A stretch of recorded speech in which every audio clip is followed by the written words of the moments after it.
अस्सलाम वालेकुम। उम्मीद आप ठीक होंगे, खैरियत से होंगे। तैयब बलोच फिर से आपकी खिदमत में हाजिर है। मैं यहाँ पर सुप्रीम कोर्ट ऑफ पाकिस्तान में हूँ और आज सुप्रीम कोर्ट ऑफ पाकिस्तान में बड़े अहम केसेस की समाअत थी और तहरीक इंसाफ की सारी क़यादत बानी पीटीआई की तीनों बहनें हलीमा खाना, मुज़मा और मैडम नूरीन के साथ साथ जो है सुहेल अफरीदी और महमूद खान चकज़ाई, अलामा राजा नासिर और बैरिस्टर गौहर सिमत दीगर यहाँ पर आज मौजूद थे। और यहाँ पर बेसिकली इमरान खान के आज से मुतल्लिक 6 केसेस की आलमोस्ट 6 केसेस थे गालबन, बल्कि 6 केसेस ही थे, उनकी आज समाअत हुई। पहली बात यह है कि आज पंजाब हुकूमत की जानिब से जो है वो बुशरा बीबी और इमरान खान की ज़मानत मनसूखियों का मामला था और पंजाब हुकूमत ने उनकी ज़मानतें मनसूख करने के लिए रजू किया हुआ था, लेकिन आज पंजाब हुकूमत की जानिब से ये अपीलें वापस ले ली गई हैं। अब उसमें ज़्यादातर कुछ मामलात जो है एंटी करप्शन पंजाब के थे, जिसमें अराजी के स्कैंडल थे, मॉडल विलेजेस कोई बनाए जाने थे, जिसमें लिया में लिया खानेवाल और उकाड़ा लाहौर के मामलात थे और उसमें ज़मीन की कोई खुर्द बुर्द कोई 500 कनाल अराजी या उससे भी ज़्यादा के कोई मामलात थे, जिस पर एंटी करप्शन पंजाब ने जो है वो कार्रवाई का आगाज़ किया था। तो उसमें फिर इनको ज़मानतें दे दी गई थी हाई कोर्ट की जानिब से। उस टाइम जो है शायद इमरानदार जजेस थे। तो बहरहाल उन ज़मानतों की मनसूखी के ख़िलाफ़ पंजाब हुकूमत ने सुप्रीम कोर्ट से रजू किया था और वो बड़े अरसे बाद आज दरख्वास्तें समाअत के लिए लगी तो पंजाब हुकूमत ने वापस ले ली। अब शायद मामला डिस्पोज ऑफ हो चुका हो या गिरफ्तार हैं वो दीगर केसेस के अंदर, ये भी रीज़न हो सकती है। तो ये एक रीज़न थी। दूसरा, 9 मई के केसेस में भी ज़मानत मनसूखी की पंजाब हुकूमत की अपीलें थी, वो भी वापस पंजाब हुकूमत ने जो है वो वापस ले ली हैं। और यूँ पंजाब हुकूमत ने तकरीबन 4 केसेस के अंदर ज़मानत मनसूखी की मुख्तलिफ एप्लीकेशनें थी बुशरा बीबी के ख़िलाफ़, बानी पीटीआई इमरान खान के ख़िलाफ़, वो वापस ले ली गई। अच्छा, उसके बाद 2 केसेस और थे, जिसमें एक तोशाखाना 2 का केस था और उस तीसरे और यानी कि ये 5 केस हो गए। छठा केस जो था वो साइफर का था। अब तोशाखाना का जो केस है उसकी समाअत काफ़ी लंबी चली है, उसका हाल हवाल आपसे करता हूँ, लेकिन इससे पहले जो साइफर का मामला है वो बग़ैर किसी उसके समाअत के, बग़ैर किसी कार्रवाई के वो अदालत ने गैर मुअय्यना मुद्दत तक मुलतवी कर दिया है। उसमें रिकॉर्ड्स वगैरह वो चीज़ें हैं और मेन ये चीज़ थी कि वो शॉर्ट आर्डर के ख़िलाफ़ था। तो उन्होंने कहा जब डिटेल जजमेंट आ जाता है तो फिर शॉर्ट आर्डर की वक़्त ख़त्म हो जाती है, तो ये एक रीज़न है। तो शॉर्ट आर्डर फिर अब डिटेल जजमेंट को बुनियाद बनाकर शायद दोबारा दरख्वास्त दायर की जाएगी या जो भी होगा तो उस पर, ठीक है। ये एक रीज़न है। अब इसके साथ एक और अहम मामला जो है वो है तोशाखाना 2 का या तोशाखाना का। अब तोशाखाना में मामला बेसिकली तोशाखाना का तो था ही था, लेकिन उसमें बानी पीटीआई के लिए इन्होंने रिलीफ सीख ये किया था सुप्रीम कोर्ट से, या करने की कोशिश थी कि बानी पीटीआई को जो है वो रिलीफ दिया जाए। वो मामला था इनका रिलीफ का कि इलेक्शन में बानी पीटीआई को जो है वो इलेक्शन लड़ने की इजाज़त दी जाए, उसकी नहली ख़त्म की जाए। क्योंकि जब तोशाखाना का मामला फ़ैसला आया था तो इलेक्शन कमीशन ऑफ पाकिस्तान ने इमरान खान को 5 साल के लिए नाअहल कर दिया था और ये इलेक्शन के दौरान के मामलात हैं, उससे कबल के मामलात हैं और उसके तहत बानी पीटीआई जो है वो इलेक्शन नहीं लड़ सकते थे। तो उस टाइम ये अपील दायर की गई थी कि हमारे मुवक्किल को जो है वो इलेक्शन लड़ने की इजाज़त दी जाए। तो ये बेसिक मामला था तोशाखाना 2 का। और उसमें लतीफ़ खान खोसा जो मामला लेकर आए, जो अदालती फ़ैसले का हवाला दिया, वो ख़ुद उनके ख़िलाफ़ जा रहा था और इस पर जस्टिस हाशिम खान काकड़ ने कहा भी सही कि सरदार साहब, आप जिस फ़ैसले का हवाला दे रहे हैं ये फ़ैसला तो आपके ख़िलाफ़ जाता है।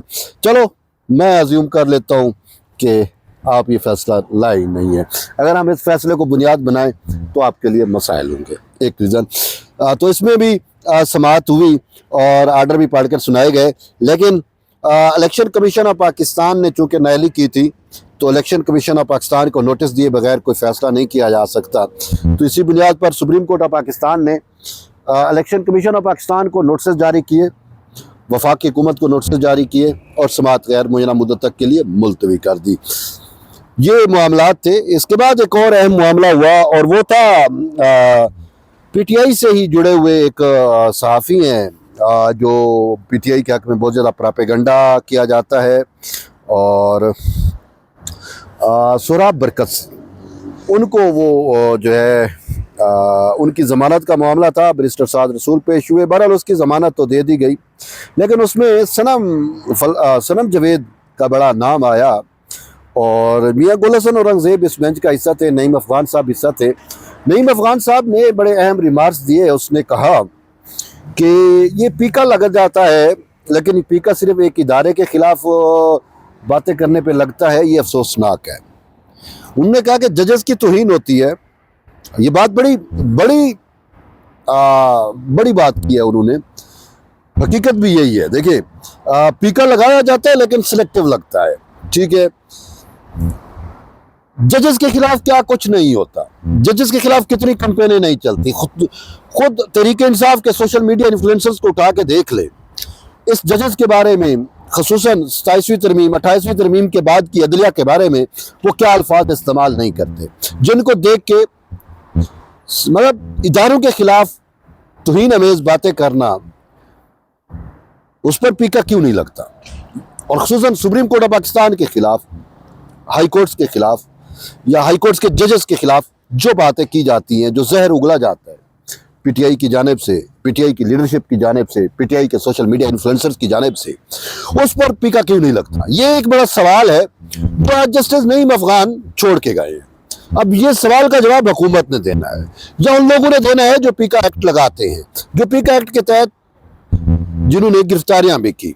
क्या पीका जो है वो सिर्फ एक इदारे के लिए है? नहीं ना, पीका तो वो ऑल ओवर है कि जो भी रियासती इदारे के खिलाफ किसी ने उसकी तौहीन की है, किसी ने उसके खिलाफ प्रोपेगेंडा किया है, किसी ने उसके खिलाफ झूठ पिलाया है, किसी ने उसके वकार को मजरूह किया है, तो पीका फाल हो जाता है, पीका एक्ट लगता है। लेकिन बात यह है कि जजेस के खिलाफ इतना कुछ बोला जाता है, जजेस का तौहीन किया जाता है, अदलिया के वकार को मजरूह किया जाता है, कोई पीका नहीं लगता।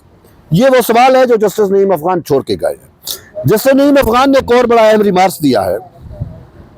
जस्टिस नईम अफ़गान का रिमार्क्स ये था कि अगर, देखें बड़ी बात है, वो कहते हैं कि अगर 2018 में आरटीएस ना बैठता, अगर 2018 में आरटीएस ना बैठता तो आज हम 5th जनरेशन वार का सामना ना कर रहे होते। ये जो 50 पैदा किए गए, ये जो यूथिये पैदा किए गए, ये जो सोशल मीडिया ब्रिगेड पैदा किया गया, ये जो ट्रोल पैदा किए गए, ये 2018 और उसके बाद की पैदावार है ना। उस टाइम जहां से ये पैदा हुए वो आप मुझसे बेहतर जानते हैं। तो जस्टिस नईम अफ़गान ने आज बड़ी बात की कि 2018 में अगर आरटीएस को बिठा के तो पीटीआई का हुकूमत लाया गया ना। आज पीटीआई शोर मचाती है कि फॉर्म 47, तो वो खुद तो उनका आरटीएस बिठा के उनका हुकूमत बना था ना। धांधली का एक बहुत बड़ा मिसाल जो पाकिस्तान की तारीख में नहीं मिलता, वो 2018 के इंतखाबात में हुआ था। मुझे आज भी याद है कि उस टाइम तमाम PMLN हो, मौला फजल रहमान हो, ये कह रहे थे कि हम तो इलेक्शन, हम तो जो है वो असम्बलियों में ही नहीं जाते, हम तो हलफ नहीं लेते, हम तो इन इंतखाबात को तस्लीम नहीं करते। लेकिन उस टाइम पाकिस्तान पीपल्स पार्टी ने कहा कि धांधली तो हुई है, इससे इनकार नहीं है, लेकिन हमें पार्लियामान को नहीं छोड़ना चाहिए, हमें पार्लियामान में बैठ के फैसले करने चाहिए, हमें चाहते ना चाहते हुए उस पार्लियामान का हिस्सा बनना है। अगर हम नहीं बनेंगे तो थर्ड फोर्स या कोई तीसरी कुव्वत जो है वो फ़ायदा उठाएगी। तो बिलावल भुट्टो ज़रदारी की उस टाइम ये विजडम थी, जिसके बाद वो तमाम PMLN और मौला फजल रहमान और दीगर जो PTI के अपोजिट दीगर पार्टीज़ जिनको हराया गया था आरटीएस को बिठा के, उनको जो है मना के पार्लियामेंट में लेके आए, फिर हलफ भी हुआ, सारा कुछ हुआ, और फिर इमरान खान का हुकूमत भी बना वो, और उसमें फिर 50 पैदा हुए, ये हाइब्रिड वार और 5th जनरेशन वार फेयर इदारों पर लॉन्च कर दी गई, पार्टियों पे लॉन्च कर दी गई। पोलिटिकल पार्टियों के जितने भी कैदीन थे, जरदारी साहब थे, मियाँ मोहम्मद नवाज शरीफ, बीबी मरियम, इन सब को जेलें हुई, कैदो बंद की सोबतें हुई, इनके खिलाफ प्रोपेगेंडा हुआ, सोशल मीडिया ट्रोलिंग हुआ, सारा कुछ हुआ।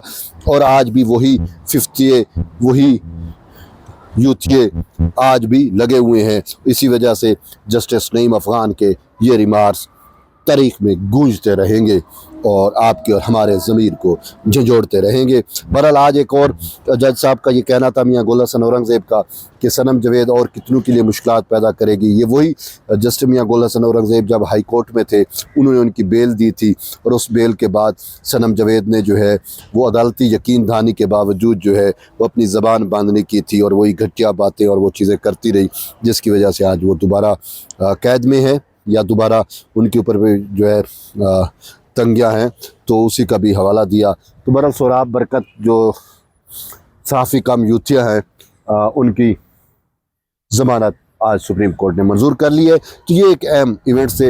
इसके अलावा बाहर मीडिया टॉक्स हुई, सुहेल अफरीदी ने मीडिया टॉक की, अलामा राजा नासिर ने की, उनकी बहनें यहाँ पे थी, तो वो भी आपको पता है कि उन्होंने क्या कुछ कहा, क्या कुछ कहना है। तो बहरहाल ये कोर्ट के अंदर की ये अहम चीज़ें थी, मैंने कहा आप तक शेयर करूँ।